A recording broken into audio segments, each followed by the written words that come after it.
À 17 ans, Mechas est seul au monde. Régulièrement, il vient se recueillir sur la tombe de sa mère. Mechas n'a jamais connu la vie des enfants de son âge. Depuis sa naissance, il baigne dans la violence des cartels de la drogue. Mechas est le seul survivant de sa famille. S'il te plaît, qu'il ne m'arrive rien. Prends soin de moi, je t'en prie.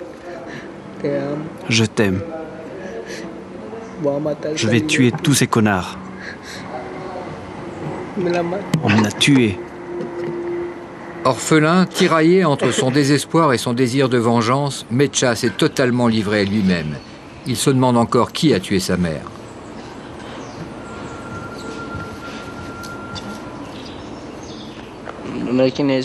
Je ne sais pas quel connard c'est. Ça fait combien de temps? Ça fait 2 ans. Tu avais quel âge? 15 ans. Tu es seul? Seul. Qui d'autres ont-ils tué dans ta famille? 3 jours après, ils ont tué mes 2 frères. L'un à 13h et l'autre à 19h. Qui les a tués? Les bandes des quartiers. Des tueurs à gages? Oui. Et ton père?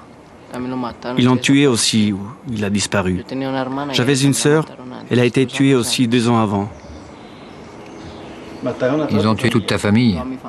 Toute ma famille. Maintenant, je suis tout seul. Tu es seul? Tu vis où? Là où la nuit tombe sur moi.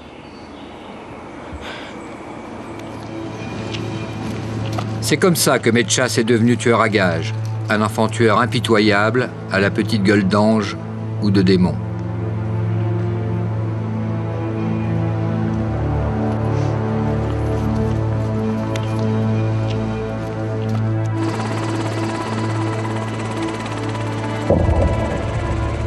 Pourquoi ces enfants de Medellín sont-ils devenus des criminels?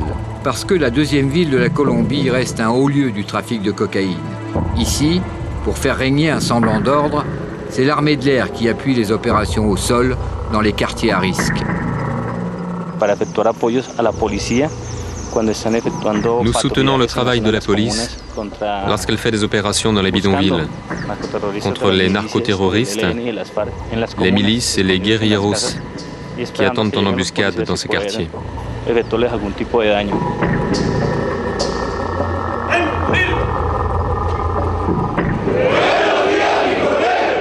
Ce sont ces commandos d'intervention entraînés aux États-Unis qui épaulent la police de Medellín. Ici, en général, nous devons utiliser cet armement de combat pour répliquer aux attaques, parce qu'ils ont les mêmes armes que nous. Mais nous arriverons avec des armes de pénétration, des fusils d'assaut et des mitraillettes.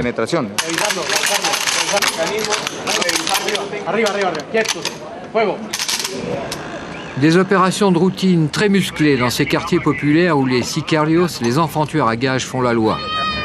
Las Comunas, les bidonvilles sur les hauteurs, Carpinello, Belenchito Corazon, Manrique, pire que le Bronx, Harlem ou Chicago. Avec plus de 15 assassinats par jour, Medellín est considérée comme une des capitales mondiales du crime. Ces opérations n'aboutissent le plus souvent à rien. Elles sont devenues un rituel pour la police comme pour les habitants de ces quartiers, blasés par les scènes de violence.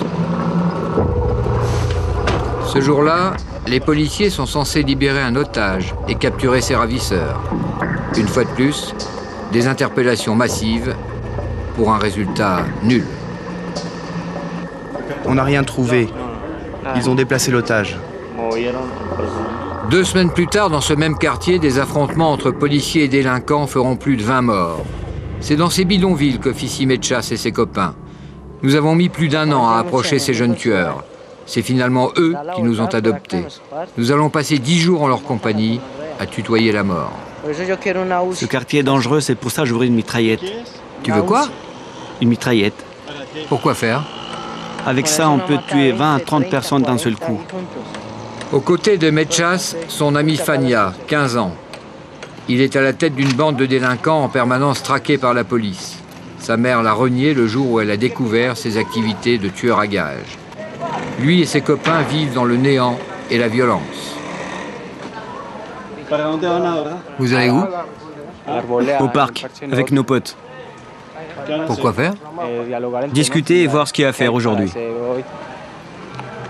Parce que la loi colombienne interdit de mettre les mineurs en prison, les narcotrafiquants font appel à ces gamins pour liquider leurs rivaux. Pour quelques milliers de pesos, ils sont prêts à tous les crimes.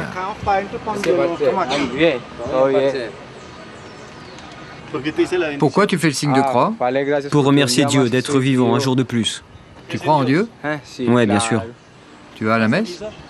Non, sinon je fondrais comme une bougie. Pourquoi? Je suis un grand pécheur. Grand pécheur ou grande détresse, ils n'ont jamais connu que l'école de la rue, sa loi, sa violence. Et toi, quel âge as-tu? 15 ans. Et tu fais quoi? Je traîne dans la rue et je vole. Tu voles?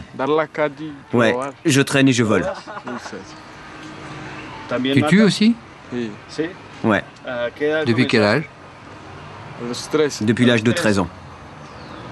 Tu as déjà beaucoup tué? Plus ou moins, pour le compte de ceux qui me paient. On te paie combien? Ce qu'ils veulent. 1 million de pesos, parfois plus. Et tu tues pour moins? Bah ouais. Ça ne te fait pas de peine? Non. Pourquoi est-ce que tu tues? La nécessité, mon pote. Mais tu as essayé de trouver du travail? Avec cette situation, c'est pas évident. Tu as déjà tué plusieurs fois? Lui, c'est El Flaco. Il prépare l'arme avec laquelle il doit exécuter son contrat de la journée. Il doit tuer un homme. Pourquoi? Comment? Il n'en dira rien. Quelques minutes plus tard, nous retrouvons Mechas au coin de la rue. Il dégaine vite. Sans vraiment comprendre ce qui se passe, nous avons juste le temps de filmer ces images. Le braquage d'une voiture. En quelques secondes, le propriétaire est en fuite. Mechas et son copain ont réussi leur coup.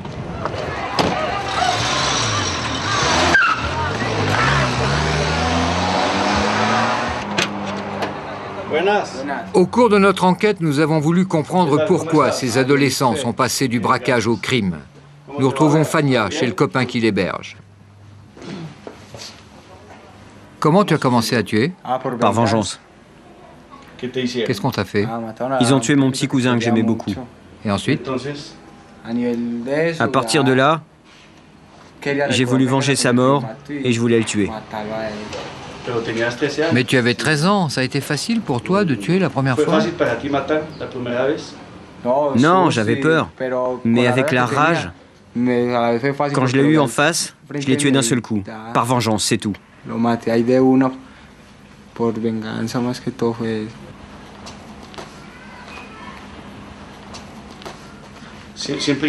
Et tu as toujours l'arme sur toi? Ouais. Comment ça fonctionne tout ça? Eh ben, nous avons nos patrons qui nous demandent de faire des coups, et puis ils nous paient. On leur fait ce qu'ils commandent, et on est aussitôt payé. Qui sont les patrons? C'est des gens que quelques copains à nous connaissent. Ce sont des intermédiaires. Ils nous proposent ce qu'il y a à faire. Les patrons, eux, on ne les voit jamais. Cette bande écume le quartier voisin. À longueur de journée, les gamins traînent dans la rue en attendant qu'un contrat de sicarios leur tombe du ciel. Viens, je te montre quelque chose. Ces contrats de tueurs à gages sont leur seule ressource pour vivre et se fringuer à la mode. Par jeu, par défi, par inconscience, mais peut-être aussi parce qu'il a maintenant confiance en nous. Ce garçon veut nous montrer la planque où il cache son revolver, en pleine rue, à l'entrée d'un restaurant. C'est là qu'on les cache, au cas où il y aurait les flics. Comme ça, ils nous les piquent pas. C'est ton revolver, il est caché là en permanence? Oui, la plupart du temps. Je le prends seulement pour aller bosser.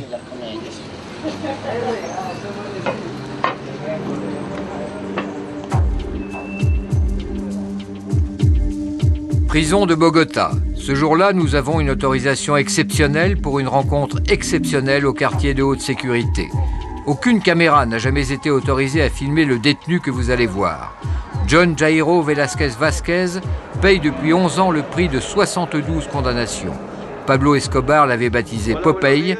C'est lui qui recrutait les tueurs à gages pour le compte du gros bonnet de la drogue abattu en 93. Pablo Escobar était entouré d'environ 3000 tueurs à gages. Quel salaire avait chaque tueur à gages? Non, ils n'avaient pas de salaire. Pour chaque assassinat, il leur payait une certaine somme. Quel âge avaient les tueurs à gages? De 10 ans à une cinquantaine d'années. Et toi, à quel âge tu as commencé à tuer? Depuis l'âge de 18 ans. Comment c'est arrivé? Pourquoi? C'était très naturel. En Colombie, on vit la culture de la violence. Tu es de Medellín? Oui. Comment s'est déroulé ton premier crime? C'était un meurtre commandé. C'était professionnel. On te payait par assassinat? Oui. Parce qu'à Medellín, c'est un métier. Même quand il fallait tuer des enfants, bien ça faisait partie de la guerre. Ce paisible quartier de Medellín porte le nom de Pablo Escobar. Ses habitants n'en ont pas honte. Ivan Hernandez a reçu des mains d'Escobar lui-même les clés de sa maison. Pendant qu'il vendait de la poudre de mort au monde entier, Escobar faisait du social à Medellín. Il a construit ici 280 maisons pour les pauvres. 10 ans après sa mort, on le vénère encore. Vous savez, la plupart des habitants de ce quartier, nous lui sommes très reconnaissants, parce que c'était un homme très humain. Il faisait très attention aux pauvres. Il aimait beaucoup les enfants. Et dans ce quartier, quand il était vivant, on recevait chaque année 1000 à 1500 cadeaux pour les enfants. Il nous envoyait aussi des vivres pour les fêtes de fin d'année et du cochon pour le réveillon. La plupart des habitants de ce quartier possèdent la photo de Pablo Escobar chez eux. On lui rend visite au cimetière, on prie pour lui. Nous l'avons toujours dans nos pensées. Les gens de ce lotissement préfèrent ne pas savoir d'où provenait le pouvoir et l'argent d'Escobar. Voilà sa photo. Qu'est-ce que vous faites avec cette photo, madame? Il y en a deux, je les conserve. Comme on garde des photos de famille. Qu'est-ce qu'il y a derrière ces photos? Une prière qu'il avait l'habitude de dire. Vous l'avez toujours sur vous? Oui, toujours, toujours. Héritier de la méthode Popeye, Mecha Sefania prépare un coup avec le diable, El Diablo, l'adolescent à casquette blanche, leur commanditaire. Regardez, je vous prête ce flingue et vous irez bosser avec. Il faudra faire vite, vous faites le boulot et moi j'attendrai votre coup de fil. Vous ferez ça le soir, quand il n'y aura personne. Est-ce qu'il faut vraiment qu'on le tue? Non, non, il faut pas risquer inutilement ni se faire griller. Je veillerai sur vous.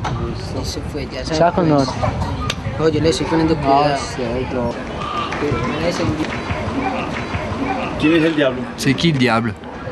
Lui, notre pote. Pourquoi on t'appelle le diable? Je ne sais pas, mon pote. Ils disent que c'est parce que je suis moche. En fait, je ne sais pas pourquoi.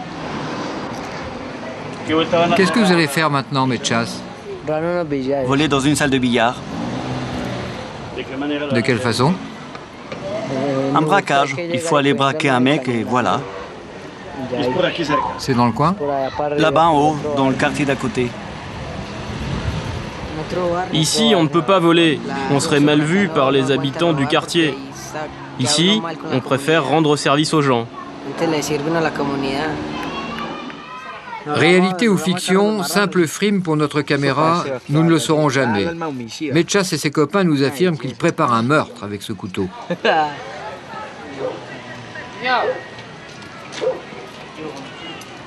Qu'est-ce que vous allez faire avec cette arme? Décapiter la fille. Regarde, la prendre comme ça. Ils attendent un coup de fil de leur commanditaire, en s'amusant comme des gosses avec l'arme de leur prochain crime. La frime, les fringues, la drague. Comme tous les ados, Mechas et son copain attendent chaque jour leurs petites amies à la sortie des cours. Pour eux, l'école n'est plus qu'un lointain souvenir. La vie les a entraînés ailleurs. Elle me plaît beaucoup, elle. Qu'est-ce qui te plaît chez elle? Sa taille.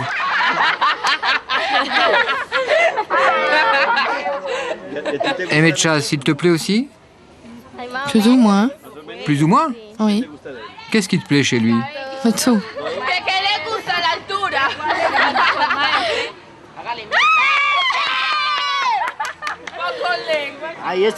Elle, c'était aussi ma petite copine. Lui, c'est mon meilleur copain. C'est pas vrai, c'est pas vrai. Parce qu'il est un peu tordu. Lui, il joue un double jeu. Comment ça? Il allait me tuer.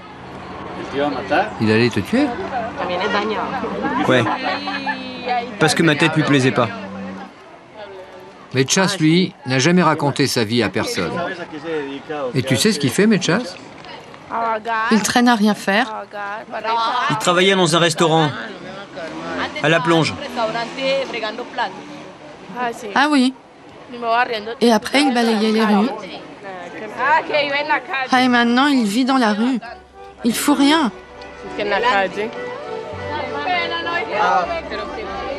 Brusquement, le charme est rompu. Mechas est rattrapé par son cauchemar. Il nous demande de le suivre.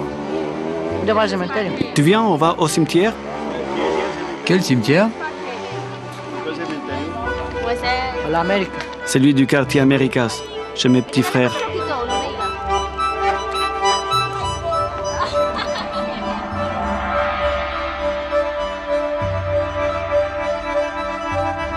C'est vers un autre cimetière qu'il nous emmène.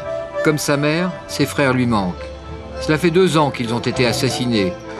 Pour fuir sa terrible solitude, pour évacuer le chagrin qu'il cache au fond de son cœur, il leur rend souvent visite. C'est dans ces moments-là que Mechas craque.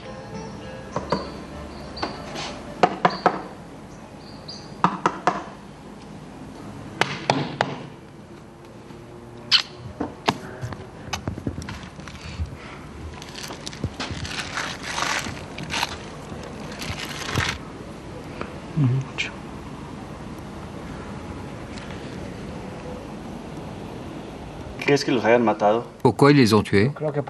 Je crois que c'est par vengeance. Mais qu'est-ce qu'ils avaient fait? Mon frère était très méchant. Il faisait quoi? Il tuait beaucoup. Et ton autre frère? Lui, il étudiait. Et tu crains pas qu'on te fasse la même chose? Si je meurs, je serai avec eux.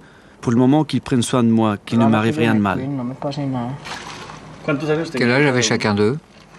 Lui avait 24 ans et lui 17. Et toi? Quel âge tu avais quand ils ont été tués? J'avais 15 ans. Ils les ont tués devant toi? Non, j'étais à l'épicerie, mais on les a tués à l'intérieur de la maison. Où tu vis? Où je vivais.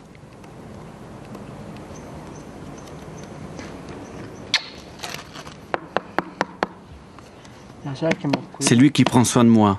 Ne me laissez pas tout seul. Prenez soin de moi.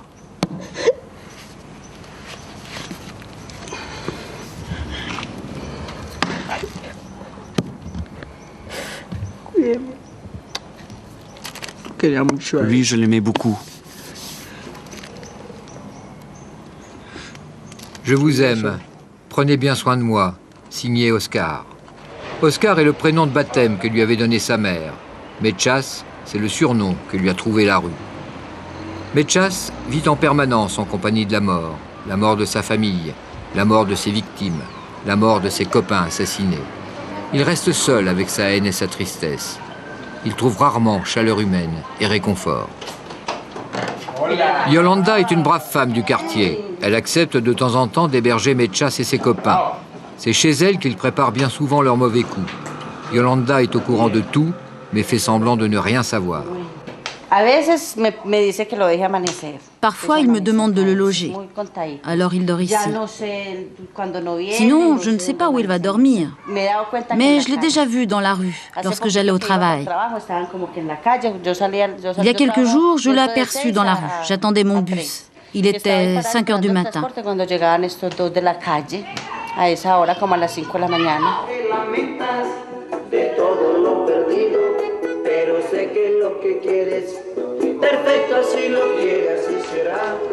Chanson romantique et rap, la musique préférée des ados colombiens.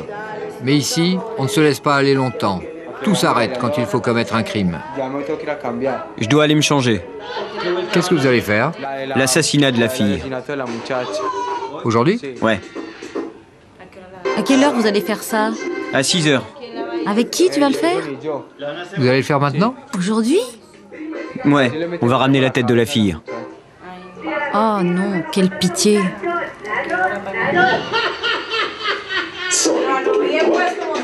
Sonido digital. DJ Ismael.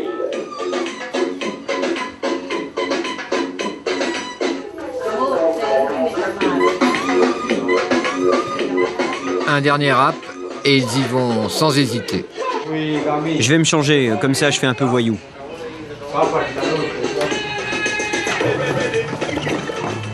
On doit lui couper la tête. Et qu'est-ce que vous ferez avec la tête? On l'enverra à celui qui nous l'a demandé. Vous enverrez la tête? Ouais, bien sûr. Ça ne t'impressionne pas? Mais pourquoi? Depuis qu'ils ont tué mon petit cousin, j'ai peur de rien, ni pitié de personne.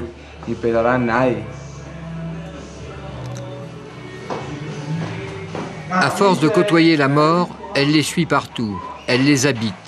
Une morbidité malsaine les envahit et se retourne contre eux. Rattrapés par la peur et l'angoisse du vide, l'un de leurs copains leur a offert le spectacle de son suicide. Il avait à peine 17 ans. C'est ici que notre pote s'est tué avec le revolver que nous avions acheté. Le lendemain, il s'est suicidé avec. Il est resté assis là où nous étions sous les gradins. Il s'appelait comment? Il s'appelait John. Comme ça, assis. Devant vous? Ouais. Le sang avait coulé par ici. Il y en a encore. Nous étions tous ici. Ensuite, nous avons crié « Toutis, Toutis », puis nous l'avons emmené dehors. Lui, c'était aussi un tueur à gages? Eh bah ouais. Il tuait et volait comme nous.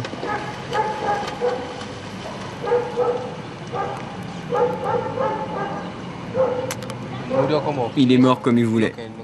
Il avait dit que personne ne le tuerait, qu'il le ferait lui-même et puis il s'est donné la mort. Il nous manque beaucoup. Parfois, il faut prier. On n'est pas vraiment des démons.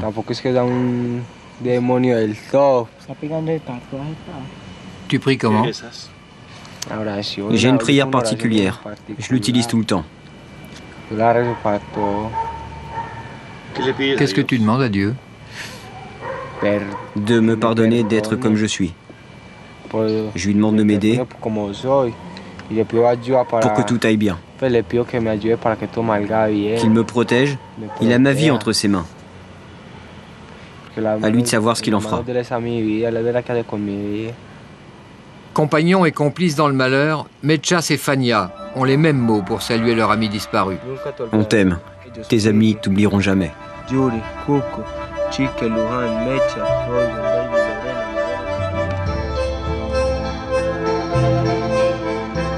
Le lendemain, retour chez Yolanda. Fania et Mechas s'amusent comme les vrais enfants de leur âge, avec des pistolets en plastique.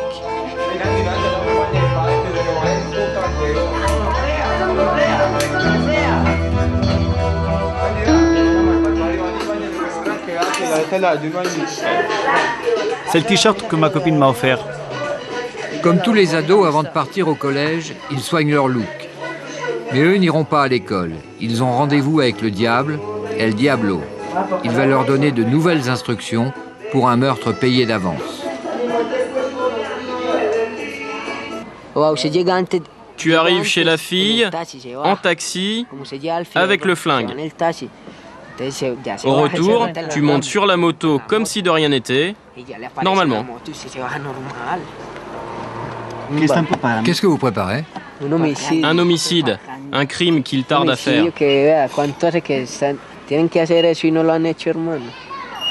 Il s'agit de qui? D'une nana. S'ils ne la tuent pas, c'est eux qui se feront descendre. Ils le savent très bien, lui et lui. Pourquoi? Parce qu'ils se sont engagés à la tuer, et plus ça tarde, plus ils risquent d'être tués. Le soir même, tout se met en place. Fania, nerveux, cherche un taxi. Il cache son arme. Laisse-moi, je vais faire un tour. Mais tu es armé? Non, laisse-moi, laisse-moi. Le bouquet de fleurs est destiné à tromper la victime. Il refuse de nous en dire plus sur le scénario du meurtre. Mechas le suit en moto pour le récupérer après le crime.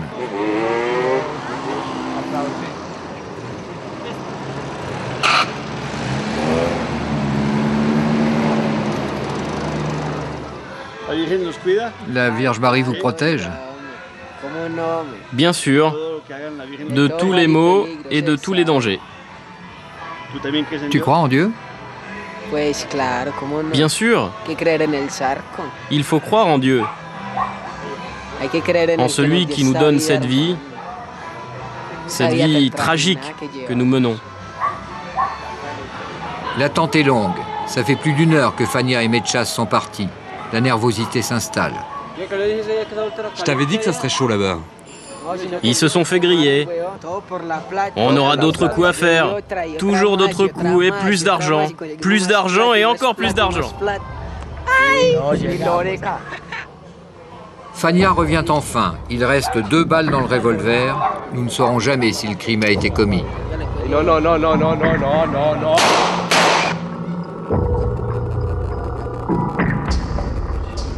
Pas de famille, pas d'école, pas d'avenir.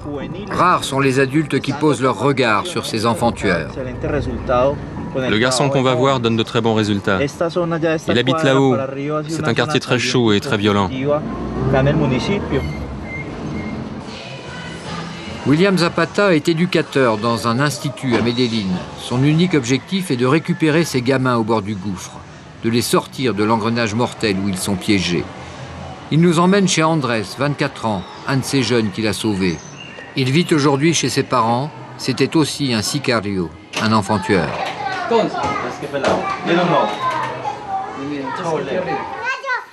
Andrés a commencé à tuer dès l'âge de 15 ans. Dans sa chambre, il garde précieusement les souvenirs qui ont marqué sa première vie. Et quel est ton premier souvenir? Celui de mon cousin. On l'a tué parce qu'il défendait une fille dans un autobus. Quand il est descendu, un mec l'a poignardé en plein cœur. Aujourd'hui, Andrés mène une existence normale au sein d'une famille normale avec ses petits frères, sa mère et son père. Sans la persévérance et la force de conviction de cet éducateur, Andrés n'en serait pas là. Il ne serait peut-être même plus là pour comprendre pourquoi on devient sicarios. Le pouvoir de l'argent, disons-le comme ça. Lorsqu'elles voient un jeune sicario, les filles pensent immédiatement à l'argent. Eux, lorsqu'ils font un coup et qu'ils tuent une personne, c'est pour de l'argent. Et ça devient alors un phénomène de consommation. Ils ont la passion des vêtements de marque. C'est courant ici à Medellín. Les tueurs à gages sont habillés très branchés avec des vêtements chers, chemises ou jeans dernier cri. Ce qu'ils veulent, c'est séduire avec les apparences. Comment tu as eu l'idée de changer? Grâce à une petite copine. Je voulais avoir une famille avec elle. Nous avons plusieurs rêves dans la vie, mais il y en a un qui nous commande. Et c'était celui-là le principal pour moi. Mais alors, qu'est-ce qu'il fallait que je fasse? Changer. Et cesser de faire des bêtises pour commencer à être un nouvel homme, afin d'atteindre mon rêve. Et je suis donc sur le chemin. Pour Andrés, une terrible parenthèse est refermée. Sa vie de sicario fait maintenant partie du passé. Marlon, dit El Diablo, a été assassiné par un autre sicario dans ce même quartier 2 semaines après ce reportage. Esteban, dit Fania, a quitté le quartier à la suite de menaces. Il a trouvé du travail dans un magasin de chaussures.